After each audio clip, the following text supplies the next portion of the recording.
কেন এর দায়ভার কে নেবেন?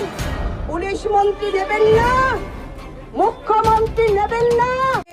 প্রত্যেক দিন সম্ভ্রম হরণ হচ্ছে, আজকে বাড়িতে, আজকে স্কুলে, আজকে কলেজে, আজকে কর্মস্থলে প্রত্যেক দিন মহিলারা রেপ হচ্ছে, নির্যাতিত হচ্ছে, খুন হচ্ছে। তার প্রতিবাদে আপনারা দেখেছেন কসবার ঘটনা, কিভাবে আইনি কলেজে আইনের ছাত্রীকে 7টার সময় কিভাবে ঢুকে গিয়ে প্রাক্তনীরা গণধর্ষণ করলো, কিভাবে বলপূর্বক, এবং তারপরেও তাকে ব্ল্যাকমেল করলো। এই মনোজিৎ মিশ্র, এর নামে এর আগে 20 থেকে 30টা কেস ছিল, পুলিশ কিন্তু কোনো স্টেপ নেয়নি।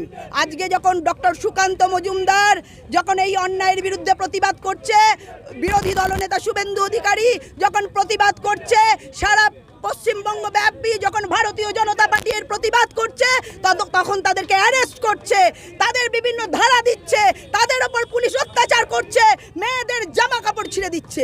তার জন্যই আজকে আমাদের এই প্রতিবাদ। আমরা মেয়েদের এই অন্যায়ের বিরুদ্ধে আমরা প্রতিবাদ করছি। এই রকম যদি চলতে থাকে, আমরা আগামী দিন, আমরা আবার বলছি, আমরা প্রতিবাদ করব, আমরা প্রতিরোধ করব, প্রয়োজন হলে আমরা প্রতিশোধ নেব। কারণ এই মেয়েদের ইজ্জত এইভাবে আমরা নিলামে উঠতে দেব না।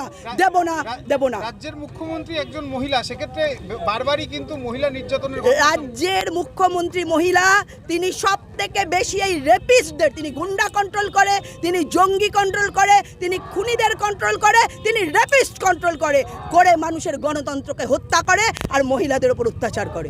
দিদি, এর আগেও তো রাত জাগো থেকে আরম্ভ করে লক্ষ্মীরা বেরিয়ে এসেছিলেন আরজিকর কাণ্ডে, কি হলো তার? দেখুন, এই পুলিশ দিয়ে সমস্ত তথ্য প্রমাণ লোপাট করে দেয় এই সরকার। আবার বলছি, আজকে এই কসবা কাণ্ডেও দেখবেন অনেক তথ্য লোপাট হয়ে যাবে এই পুলিশ দিয়ে। অর্থাৎ এই সরকার যতদিন থাকবে ততদিন মানুষ আন্দোলন করবে, আর জনতার আদালতই শেষ কথা বলে। আর এই সরকার 26-এ যেতেই হবে, কারণ মহিলারা জেগে উঠেছে, মায়েরা জেগে উঠেছে, দুর্গারা জেগে উঠেছে। তারা তাদের আগামী প্রজন্মের জন্য রাস্তায় নামবে এবং পরিবর্তন করবে। কংগ্রেস এবং সিপিএম থেকে বলা হয় যে এটা সবই সেটআপ, সিবিআই আসে কিন্তু দেখুন, কংগ্রেস আর সিপিএম এর কথা বলবো না, এরা ইন্ডিজোটে রয়েছে। প্রয়োজনে ওরা নবান্নে গিয়ে ফিশ ফ্রাই খায়, ইন্ডিজোটের কথা বলে, এখানে এরা যুদ্ধ করে, দিল্লিতে গিয়ে দোস্তি করে। তো ওদের কথা কি করে শুনবো বলুন?